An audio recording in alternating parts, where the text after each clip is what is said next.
Hello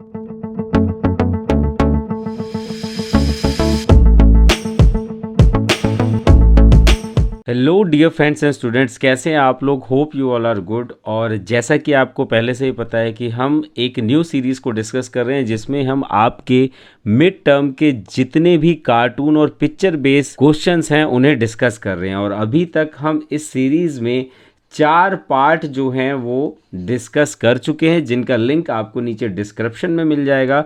और आज का ये जो वीडियो लेक्चर है ये इस सीरीज़ का 5वां लेक्चर है, जिसमें हम डिस्कस करेंगे वैश्वीकरण, यानी कि आपकी फर्स्ट बुक जो कि समकालीन विश्व राजनीति है उसका लास्ट चैप्टर सीबीएसई के न्यूली सिलेबस 2022-23 के अकॉर्डिंग। और अगर आप हैं इस चैनल पे नए तो प्लीज़ चैनल को लाइक करें, सपोर्ट करें और अपने फ्रेंड्स और फैमिली के साथ शेयर करना ना भूलें। और अगर आपको चाहिए ये डाटा जिससे हम पढ़ाते हैं या कोई भी क्वालिटी डाटा जो कि आपके एग्ज़ाम पॉइंट ऑफ व्यू से इम्पॉर्टेंट है, तो आप फॉलो कर सकते हैं मेरे टेलीग्राम चैनल को। चैनल का नेम यहाँ पर आपको मेंशन है। जितना भी डाटा हम डेवलप करते हैं जो अपडेटेड होता है, चाहे वो पीडीएफ फॉर्म में है या डॉक फॉर्म में है, गूगल फॉर्म में, या यूट्यूब का कोई लिंक है या कोई और भी सोर्स है जहां से हम पढ़ाते हैं, तो वो सारा डाटा आपको हमारे टेलीग्राम चैनल पर मिल जाएगा। तो जल्दी से ज्वाइन करें हमारे टेलीग्राम चैनल को और इसे सब्सक्राइब करना बिल्कुल भी ना भूलें। और अगर ये डाटा आप तक किसी भी पीडीएफ या डॉक फॉर्म में पहुंचा है तो यहाँ पर जो नीचे लिंक दिया हुआ है, इस लिंक से आप डायरेक्टली इस वीडियो को भी देख सकते। तो चलिए without wasting any more time शुरू करते हैं हम अपने आज की क्लास मेरे यानी लेक्चरर उदय कुमार के साथ।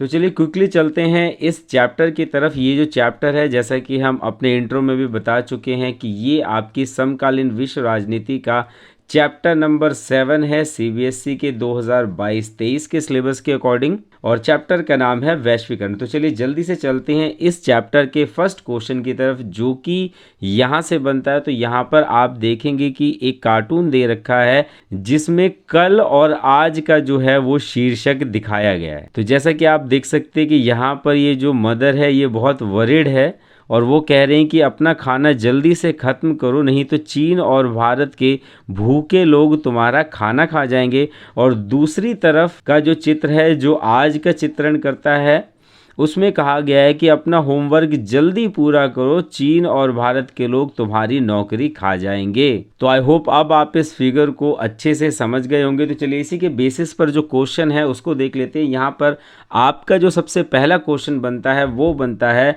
उपरोक्त चित्र में कल से क्या अभिप्राय है। और आपके सामने जो ऑप्शन है, चीन और भारत की जनसंख्या की रफ्तार बढ़ रही है, चीन और भारत भुखमरी बढ़ रही है, यहाँ के लोग दूसरों की चीज़ें छीनने या कब्जा करने के लिए तैयार हैं, और डी जो है वो है उपरोक्त सभी। और यहाँ पर स्टूडेंट जो आपका राइट आंसर है उपरोक्त सभी। तो हम यहाँ पर क्या कह सकते हैं कि चीन और भारत की बात करें, अगर जनसंख्या की बात करें, यदि चीन की बात करें विश्व की जनसंख्या के लिहाज से, तो चीन जो है विश्व में पहले स्थान पर आता है। वहीं अगर भारत की बात करें तो भारत बिल्कुल इसके पीछे दूसरे स्थान पर आता है। तो ये पॉइंट इसलिए भी सही है। चीन और भारत भूखमरी बढ़ रही है। भूखमरी का मतलब है कि यहाँ पे बेरोजगारी बढ़ रही है, लोगों के पास रोजगार कम है, इसलिए वो दूसरे देशों में जाकर रोजगार करने के लिए भी तैयार हो जाते हैं। और यहाँ के लोग दूसरों की चीज़ें छीनने या कब्जा करने के लिए तैयार हैं। यानी कि यहाँ पर जो मदर है वो क्या बताना चाह रही है कि जल्दी से अपना काम करो, नहीं तो आप पिछड़ जाएंगे। जैसे कि आजकल आपके टीचर्स जो हैं वो आपको बोलते हैं कि बेटा अपना होमवर्क जो है वो सही से करें। तो यही जो चीज़ है वो इस चित्र में दर्शाने का प्रयास किया गया है। यहाँ से जो दूसरा क्वेश्चन बनता है वो है उपरोक्त चित्र में आज का क्या अभिप्राय है। तो पहले में हमने क्या देखा था, कल का, और आज देख रहे हैं हम आज का। तो यहाँ पर जो आपके सामने ऑप्शन है, चीन और भारत की स्थिति में बदलाव आ रहा है, वो स्थितियां जो हैं वो बदल रही है। जनसंख्या के साथ साथ लोगों में ज्ञान का भी विकास हो रहा है। यानी कि यहाँ पर R&D का जो कॉन्सेप्ट है, रिसर्च एंड डेवलपमेंट का जो कॉन्सेप्ट है, वो इन देशों में बढ़ता जा रहा है। पढ़ लिख कर लोग विदेशों में नौकरियां प्राप्त कर रहे हैं। तो यहाँ पर भी जो बेटा आपका राइट आंसर है वो क्या है, उपरोक्त सभी। तो आई होप अब आप इस चित्र को अच्छे से समझ गए होंगे। तो इस चित्र से कुछ और क्वेश्चन बनते हैं, चलिए उन्हें भी जल्दी से देख लेते हैं। नेक्स्ट क्वेश्चन यहाँ से बनता है, भारत में वैश्वीकरण के खतरों की पहचान करें और निम्न में से सही विकल्प को चुनें। और आपके सामने ऑप्शंस है, भारत में विदेशी उद्योगों की स्थापना हुई है, दूसरा ऑप्शन है प्राकृतिक स्रोतों का ज़्यादा प्रयोग हुआ है, तीसरा है प्रदूषण में वृद्धि हुई है, चौथा है हवा पानी वनस्पति को अत्यधिक नुकसान हुआ है। और यहाँ पर विकल्प के रूप में जो आपके सामने ऑप्शंस हैं वो हैं 1 और 3 सही हैं, 2 और 3 सही है, केवल 3 सही है, 1 2 3 और 4 सभी सही है। और स्टूडेंट्स यहाँ पर जो आपका राइट आंसर है वो है ऑप्शन डी, यानी कि ये जो चारों ऑप्शंस हैं वो बिल्कुल सही हैं। तो चलिए इसी के साथ चलते हैं, इसी फिगर से रिलेटेड कुछ और क्वेश्चन को देखते हैं। यहाँ पर है, उपरोक्त चित्र में वैश्वीकरण के किस प्रभाव को दिखाया गया है। और आपके सामने ऑप्शंस हैं सकारात्मक प्रभाव, नकारात्मक प्रभाव, ए और बी दोनों सही हैं, उपरोक्त में से कोई सही नहीं है। और यहाँ पर स्टूडेंट जो आपका राइट आंसर है वो है कि इस चित्र में जिस प्रभाव को दिखाया गया है वो नेगेटिव प्रभाव है, वो नेगेटिव इम्पैक्ट है, जिसे आप नकारात्मक प्रभाव के रूप में भी जानते हैं। तो चलिए इसी के साथ चलते हैं जल्दी से नेक्स्ट फिगर की तरफ। यहाँ पर नेक्स्ट फिगर में आप देखेंगे कि किस तरीके से जो वैश्वीकरण है वो लोगों को प्रभावित कर रहा है। तो यहाँ पर आप देखेंगे कि एक विदेशी कंपनी है जिसे हम विंडोज़ के नाम से जानते हैं, माइक्रोसॉफ्ट के नाम से जानते हैं, उसे दिखाया गया है। यहाँ पर आप देखेंगे कोक की जो बोतल है, कोल्ड ड्रिंक की जो बोतल है, उसे दर्शाया गया है। यहाँ पर ये जो एम का साइन है ये मैकडॉनल्ड्स को दिखाता है। और यहाँ पर ये जो मिक्की माउस है जो कार्टून के रूप में दिखाया गया है। तो यहाँ पर अगर मैं होल सोल कहूँ तो यहाँ पर किसकी बात की जा रही है, यूएसए के बढ़ते प्रभाव या पश्चिम के देशों के बढ़ते प्रभाव को दर्शाने का प्रयास किया गया है। तो आई होप अब आप इस फिगर के बेसिक को समझ चुके हैं। तो चलिए इसी के साथ चलते हैं क्वेश्चन की तरफ। यहाँ पर पहला क्वेश्चन है, सांस्कृतिक समरूपता का सही अर्थ को निम्न में से कौन सा कथन सही से परिभाषित करता है। तो सांस्कृतिक समरूपता का मतलब क्या होता है कि एक दूसरे की संस्कृति को समझना। और यहाँ पर आपके सामने ऑप्शन है, विश्व संस्कृति का उदय हो रहा है, यानी कि विश्व जो है वो एक ग्राम में परिवर्तित हो रहा है। विश्व संस्कृति के नाम पर विश्व में पश्चिमी संस्कृति को लादा जा रहा है। तो हम यहाँ पर क्या कह सकते हैं कि जो पूर्व की संस्कृति है या दक्षिण की संस्कृति है या जो आपकी अपने देश की संस्कृति है वो कहीं ना कहीं पिछड़ती जा रही है, और जो वेस्टर्न कल्चर है, वेस्टर्न संस्कृति है, पश्चिमी संस्कृति है, वो ऐसे देशों पर लादी जाती है। यहाँ पर थर्ड ऑप्शन है, विश्व के प्रत्येक संस्कृति को समान आदर देना चाहिए। और यहाँ पर लास्ट ऑप्शन है, उपरोक्त में से कोई नहीं। तो यहाँ पर स्टूडेंट्स जो आपका राइट आंसर है वो है, विश्व की प्रत्येक संस्कृति को हमें समान आदर देना चाहिए। वही क्या कहलाता है, सांस्कृतिक समरूपता। यहाँ से अगला क्वेश्चन जो बनता है, मैकडॉनल्डीकरण से आप क्या समझते हैं या मैकडॉनल्डीकरण क्या है। और यहाँ पर आपके सामने ऑप्शन है, मैकडॉनल्डीकरण की ब्रांच का सभी स्थानों पर खुलना, विभिन्न संस्कृतियों पर अमेरिकी संस्कृति को थोपना, ए और बी दोनों, और उपरोक्त में से कोई नहीं। तो यहाँ पर स्टूडेंट्स आपका जो राइट आंसर है वो है, विभिन्न संस्कृतियों पर अमेरिका की जो संस्कृति है, जो पश्चिमी संस्कृति है, उसको थोपा जा रहा है, उसी को हम मैकडॉनल्डीकरण के नाम से जानते हैं। तो चलिए इसी के साथ चलते हैं इसी फिगर से जुड़े कुछ और क्वेश्चन की तरफ। क्वेश्चन है, इस कार्टून में वैश्वीकरण के किस प्रभाव को दिखाने का प्रयास किया गया है। और आपके सामने ऑप्शंस है, सांस्कृतिक प्रभाव को, आर्थिक प्रभाव को, राजनीतिक प्रभाव को, या फिर उपरोक्त में से कोई नहीं। तो यहाँ पर आपका राइट आंसर है बेटा सांस्कृतिक प्रभावों को, क्योंकि यहाँ पर जितनी भी चीज़ें दिखाई गई हैं, चाहे वो मैकडॉनल्ड के रूप में है या कोक के रूप में है या फिर विंडोज़ के रूप में है, ये सभी क्या है, सांस्कृतिक परिवर्तन में महत्वपूर्ण भूमिका निभाते हैं। इसी के साथ अगले क्वेश्चन की तरफ चलते हैं, यह कार्टून किस बात की तरफ इशारा कर रहा है। और आपके सामने जो ऑप्शंस है वो हैं कि यह प्रक्रिया विश्व की संस्कृति के लिए एक विकास का काम कर रही है, यानी कि फिगर में विकास दिखा रहे हैं। तो स्टूडेंट यहाँ पर विकास की बात हो रही है, तो विकास कभी भी बंदूकों के सहारे तो नहीं होगा या तोपों के सहारे तो नहीं होगा। तो यहाँ पर ये हमारा ऑप्शन क्या हो जाता है, रॉन्ग हो जाता है। यह प्रक्रिया विश्व में संस्कृति के लिए खतरा है, तो ये जो है वो शायद आपका सही आंसर हो सकता है, लेकिन हम अभी पहले सारे ऑप्शंस देखेंगे।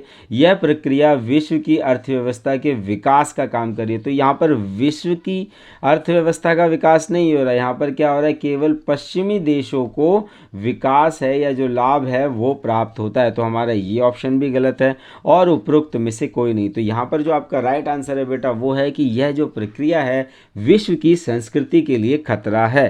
तो चलिए इसी के साथ चलते हैं नेक्स्ट क्वेश्चन की तरफ। क्वेश्चन है, उपरोक्त कार्टून में किस संस्कृति के विस्तार को दर्शाया गया है? यस आई नो कि आपको इसका आंसर पता है, लेकिन एक बार ऑप्शन जरूर देख लेना चाहिए। पश्चिमी, पूर्वी, भारतीय और उपरोक्त में से कोई नहीं। शाबाश, आपने बिल्कुल सही गैस किया। आपका राइट आंसर है ऑप्शन ए, यानी कि पश्चिमी संस्कृति के विस्तार को इस कार्टून में दिखाने का प्रयास किया गया है। तो चलिए इसी के साथ चलते हैं नेक्स्ट फिगर की तरफ, जो कि आपकी बुक में साइड पैनल पर आपको दिखने को मिलेगी। तो यहाँ पर मैंने यहाँ पर कुछ फिगर्स के नंबर दे दिए, जैसे 1, 2, 3 और 4। तो इस तरीके के जो क्वेश्चंस हैं वो आप तभी कर सकते हैं जब आपकी प्री नॉलेज जो है वो अच्छी होगी। अगर आपकी प्री नॉलेज अच्छी नहीं है तो आप इस तरीके के क्वेश्चंस को अटेम्प्ट नहीं कर पाएंगे। तो चलिए इसी के साथ चलते हैं, पहले क्वेश्चन देख लेते हैं क्या है। क्वेश्चन है, उपरोक्त चित्र का संबंध किससे है? तो यहाँ पर अगर इस तरीके का कोई क्वेश्चन आ रहा है जिसका आपको बिल्कुल भी अनुमान नहीं है, तो यहाँ पर आप जो है वो क्रॉस मेथड को ज़रूर इस्तेमाल करें। चलिए ऑप्शन देख लेते हैं। यहाँ पर वैश्वीकरण के समाज में पड़ने वाले प्रभावों को दर्शाया गया है, वैश्वीकरण के विभिन्न स्वरूपों को दर्शाया गया है, उपरोक्त दोनों और उपरोक्त में से कोई नहीं। तो देखिए क्रॉस मेथड में हमेशा आप ध्यान रखना, अगर कोई ऐसा ऑप्शन आ रहा है उपरोक्त दोनों, तो मोस्टली उसका आंसर यही रहता है। तो चलिए एक बार आंसर देख लेते हैं। यहाँ पर भी आपका आंसर क्या है, उपरोक्त दोनों, क्योंकि यहाँ पर आप देख सकते हैं कि वैश्वीकरण के प्रभाव को दिखाया गया है। तो एक ग्रामीण व्यक्ति है और यहाँ पर एक साइकिल में व्यक्ति उसकी फ़ोटो खींच रहा है, तो ये समृद्ध है, और ये क्या है, ये एक गरीब को दिखाया गया है। वैसे यहाँ पर बेड को दिखाया गया है या कुछ पुतलों को दिखाया गया है या कुछ यहाँ पर डॉक्यूमेंट्स दिखाए गए हैं, तो वो सब क्या है, वैश्वीकरण के विभिन्न स्वरूपों को ही दर्शाते हैं। अगला क्वेश्चन जो यहाँ से बनता है कि चित्र 1 और 2 में क्या दर्शाया गया है? तो आपके सामने ऑप्शन है, विरोधाभासी स्थिति को दर्शाया गया है, विभिन्न संस्कृतियों के बीच संपर्क को दर्शाया गया है, इंटरनेट के माध्यम से अप्रत्यक्ष संपर्क ज़्यादा कारगर होते हैं, और उपरोक्त सभी। और यहाँ पर स्टूडेंट्स आपका राइट आंसर है उपरोक्त सभी चीज़ों को जो है वो इस फिगर में दिखाया गया है। और यहाँ से जो नेक्स्ट क्वेश्चन बनता है कि जो फिगर 3 और 4 है इसमें क्या दर्शाया गया है? और आपके सामने ऑप्शन है, न्यूयॉर्क में संयुक्त राष्ट्र के मुख्यालय के सामने प्रदर्शन को दर्शाया गया है, और दूसरा है, हांगकांग में चल रही विश्व व्यापार संगठन की बैठक के दौरान जो प्रदर्शन हुए उसे दिखाने का प्रयास किया गया है, और लास्ट ऑप्शन है, वैश्वीकरण के कारण भेदभाव को दर्शाने का प्रयास किया गया है। और यहाँ पर स्टूडेंट्स जो आपका राइट आंसर है वो है उपरोक्त सभी, कि इसमें सभी चीज़ों को यहाँ पर दर्शाने का प्रयास किया गया है। तो चलिए इसी के साथ चलते हैं नेक्स्ट फिगर की तरफ, जो कि इसी चैप्टर से है। और यहाँ पर जो पहला क्वेश्चन बनता है, उपरोक्त चित्र का संबंध किससे है? तो ये जो इस तरीके के फिगर है उसमें सिंगल ही क्वेश्चन बनेगा, तो यहाँ पर सिंगल क्वेश्चन के रूप में हम देख सकते हैं कि उपरोक्त चित्र का संबंध किससे है। और यहाँ पर आपके सामने ऑप्शन है, वैश्वीकरण के विरोध में आयोजित विभिन्न संस्कृतियों और राजनीतिक आयोजन को दिखाया गया है, वैश्वीकरण के समाज में पड़ने वाले सकारात्मक प्रभावों को दर्शाया गया है, उपरोक्त दोनों और उपरोक्त में से कोई नहीं। तो चलिए क्विकली देखते हैं यहाँ पर हमारा आंसर क्या है। यहाँ पर हमारा आंसर क्या है, वैश्वीकरण के समाज में पड़ने वाले सकारात्मक प्रभावों को दिखाया गया। तो जब भी इस तरीके का खुशहाल चेहरे आपको, बैंड बाजा ये सब दिखाई दे, तो आप समझ जाइएगा कि यहाँ पर किसकी बात चल रही है, सकारात्मक प्रभावों की बात चल रही है। तो चलिए इसी के साथ चलते हैं क्विकली नेक्स्ट क्वेश्चन की तरफ, जो कि इसी चैप्टर से है, फिगर बेस है। और यहाँ पर पहला क्वेश्चन है, उपरोक्त चित्र का संबंध किससे है? और आपके सामने जो ऑप्शन है, वैश्वीकरण के विरोध में आयोजित विभिन्न संस्कृति और राजनीतिक आयोजन को दिखाने का प्रयास किया गया है। वैश्वीकरण के समाज में पड़ने वाले सकारात्मक प्रभावों को दर्शाता है। और थर्ड ऑप्शन है, मुंबई और पोर्ट एलियर में संपन्न वर्ल्ड सोशल फोरम के 2 सम्मेलनों में वैश्वीकरण के विरोध को प्रदर्शन किया गया है और उपरोक्त में से कोई नहीं। और यहाँ पर बेटा जो आपका राइट आंसर है वो है ऑप्शन सी। तो ये जो विरोध है ये वर्ल्ड सोशल फोरम के द्वारा किया गया है। इन दोनों चित्रों में इसी को दिखाने का प्रयास किया गया है। तो चलिए क्विकली चलते हैं इसी के साथ नेक्स्ट फिगर की तरफ। यहाँ पर जो नेक्स्ट फिगर है वो इस चैप्टर का लास्ट फिगर भी है और इसे जो है वो डॉलर से रैप किया गया है। तो चलिए देखते हैं यहाँ पर क्वेश्चन क्या बन रहा है। उपयुक्त चित्र का संबंध किससे है? और आपके सामने ऑप्शंस हैं, डिजिटल अर्थव्यवस्था के महाचक्र से है, वैश्वीकरण के बढ़ते प्रभावों को दर्शाता है, वैश्वीकरण अब रुकने वाला नहीं है। और यहाँ पर आपके सामने विकल्प के रूप में है केवल 1 और 3, 1 और 2, केवल 3, और लास्ट ऑप्शन है डी 1, 2 और 3। और यहाँ पर स्टूडेंट्स जो आपका राइट ऑप्शन है वो है ऑप्शन बी, यानी कि 1 और 2। तो आई होप अब आप इस चैप्टर के भी सभी चित्र और कार्टून बेस्ड जो क्वेश्चन है उनको अच्छे से कर पाएंगे। तो आज की क्लास में बस इतना ही। मिलते हैं आपसे नेक्स्ट क्लास में जहां पर हम डिस्कस करेंगे आपकी सेकंड बुक के 2 चैप्टर्स जो कि आपके मिड टर्म एग्जाम में आने वाले हैं। तो तब तक के लिए जय भीम, जय भारत।